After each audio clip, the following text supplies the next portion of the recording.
Assalamualaikum warahmatullahi wabarakatuh. Perkenalkan, nama saya Dimas Agung Prayoga. Pada kesempatan kali ini saya akan menjelaskan 3 metode pengujian lateks. Di sini saya mengambil metode pengujian DRC, kadar kotoran, dan kadar nitrogen. Bagi yang pertama, saya akan menjelaskan metode pengujian DRC. Dry rubber content adalah cara untuk mengukur persentase kandungan karet kering dalam lateks. Yang pertama pada pengujian DRC ini yaitu pengambilan sampel. Sampel lateks kita ambil dalam kondisi homogen agar hasil pengujiannya itu representatif. Nah, umumnya digunakan sekitar 10 gram lateks segar. Nah, setelah itu kita tempatkan dalam cawan. Nah, cawan timbangan ini biasanya itu terbuat dari aluminium. Nah, setelah itu kita keringkan terlebih dahulu dan kita timbang berat awalnya. Setelah itu, selanjutnya kita masuk proses pengeringan. Lateks yang sudah dituang ke dalam cawan dimasukkan ke dalam oven pengering. Nah, oven disetel pada suhu 70 derajat Celcius. Pengeringan ini dilakukan selama 16 jam atau hingga berat konstan. Nah, berat konstan ini menandakan seluruh air telah menguap. Nah, untuk hasil akhirnya sendiri itu dari proses ini adalah karet kering murni. Nah, selanjutnya kita masuk tahap penimbangan. Setelah selesai dikeringkan, cawan didinginkan dalam desikator untuk mencegah penyerapan kelembapan udara. Kemudian ditimbang kembali untuk mendapatkan berat total cawan dan karet keringnya. Nah, untuk selanjutnya kita masuk ke proses penghitungan. Rumus DRC digunakan untuk mengetahui kadar karet kering. Nah, di sini saya sudah menyiapkan contoh. Nah, untuk berat cawan kosongnya itu kita anggap 25 gram dan berat cawan dan karet keringnya itu 27 gram. Nah, untuk per sampel lateksnya sendiri itu 10 gram. Jadi langkah awalnya kita kurangkan terlebih dahulu berat cawan dan karet keringnya, kita kurangkan berat cawan kosong. Nah, dapatlah 2 gram. Nah, 2 gram tadi kita bagikan dari berat sampel tersebut. Dapatlah 0,2.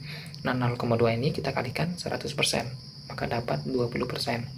Nah, yang perlu kita ingat, nilai DRC ini menunjukkan kualitas lateks. Semakin tinggi DRC, berarti semakin tinggi kandungan karetnya dan semakin baik nilai jualnya. Selanjutnya kita masuk ke metode yang kedua, itu metode pengujian kadar kotoran, khususnya untuk kram rubber. Yang pertama, sampel kram rubber ditimbang dalam jumlah tertentu, misalnya 10 gram. Nah, sampel kemudian dilarutkan dalam pelarut organik seperti taulen atau benzen yang mampu melarutkan komponen karet.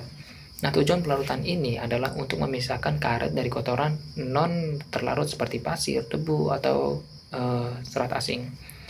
Setelah itu kita masuk ke penyaringan. Larutan karet yang telah dicampur dengan pelarut kemudian disaring menggunakan saringan halus, biasanya dari logam atau kaca serat dengan ukuran pori tertentu. Residu atau endapan yang ditinggalkan di atas saringan adalah kotoran tak larut dalam pelarut. Nah, proses ini bertujuan untuk memisahkan partikel kotoran dari larutan karet. Selanjutnya masuk ke proses pengeringan. Residu pada saringan dikeringkan biasanya dengan oven bersuhu rendah untuk menghilangkan sisa pelarut dan kelembapan. Nah, pengeringan ini dilakukan sampai beratnya konstan untuk memastikan tidak ada pelarut tersisa yang mempengaruhi hasil timbangan. Setelah pengeringan dilakukan, kita masuk ke penimbangan. Setelah residu kering, dilakukan penimbangan menggunakan timbangan analitik.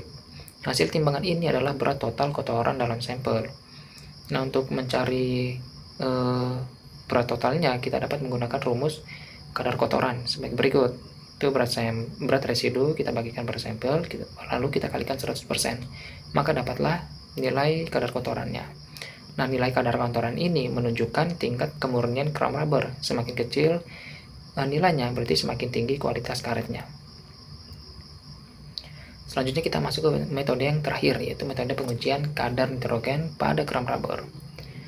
Nah, yang pertama, sampel kram rubber ditimbang dengan teliti menggunakan neraca analitik, biasanya 1-2 gram. Nah, ketelitian ini penting agar hasil perhitungan kadar nitrogen itu akurat nantinya. Setelah kita menyiapkan sampel, masuklah ke tahap digesti. Sampel dilarutkan menggunakan asam sulfat pekat H2SO4.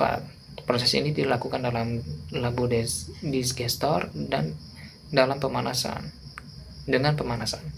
Tujuannya adalah menguraikan senyawa organik dalam sampel dan mengubah nitrogen organik menjadi ion amonium NH4+. Biasanya ditambahkan katalis seperti selenium atau campuran kalium sulfat untuk mempercepat reaksi.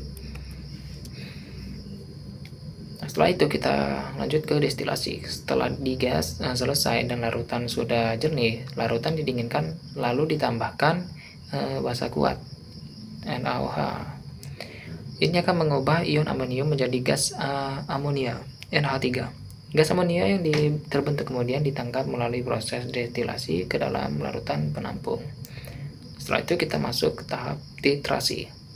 Larutan penampung yang mengandung amonia hasil destilasi kemudian dititrasi dengan asam standar, misalnya HCl atau H2SO4. Volume titran yang digunakan menunjukkan jumlah nitrogen dalam sampel. Nah, hasil titrasi dihitung dalam presentasi kadar nitrogen menggunakan rumus sebagai berikut. Baik, sekian presentasi dari saya. Jika terdapat kekurangan, baik itu dalam perkataan ataupun materi yang kurang lengkap, saya mohon maaf. Semoga presentasi yang singkat yang telah saya sampaikan dapat memberi manfaat untuk kita semua dan dapat menambah wawasan terkait metode pengujian latex. Baik, saya tutup. Wassalamualaikum warahmatullahi wabarakatuh.